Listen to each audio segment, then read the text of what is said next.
Hello అండి, అందరికీ నమస్కారం. చింతపండు, వెల్లుల్లి కారం. కావాల్సిన పదార్థాలు: చింతపండు, వెల్లుల్లి, ఉప్పు, ఎండుమిరపకాయలు, అల్లం, మంచి నూనె. స్టవ్ వెలిగించి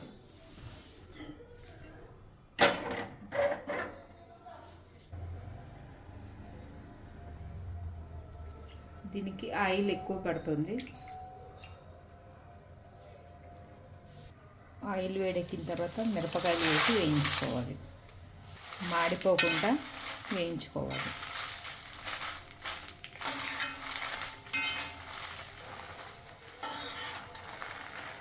ఇలా వేయించుకొని తీసి పక్కన పెట్టుకోవాలి.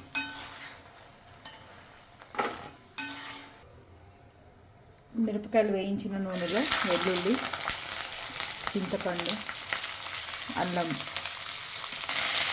వెల్లుల్లి ఎర్రగా అయ్యేంత వరకు వేయించుకోవాలి.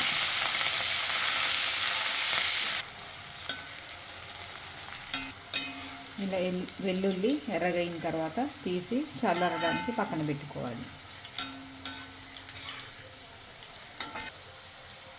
స్టవ్ కట్టేసి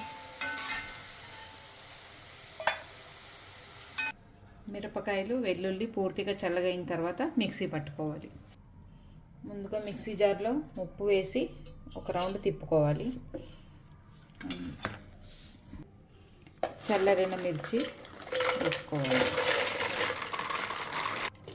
మిరపకాయలు ఒక రౌండ్ తిప్పిన తర్వాత వెల్లుల్లి, చింతపండు వేయాలి.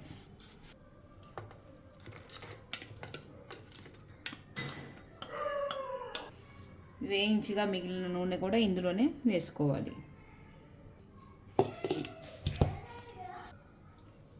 వెల్లుల్లి చింతపండు కారం రెడీ. నోరు బాగాలేనప్పుడు, జలుబు చేసినప్పుడు, జ్వరం వచ్చినప్పుడు వేడి వేడి అన్నంలో 2 ముద్దలు తింటే బాగుంటుంది.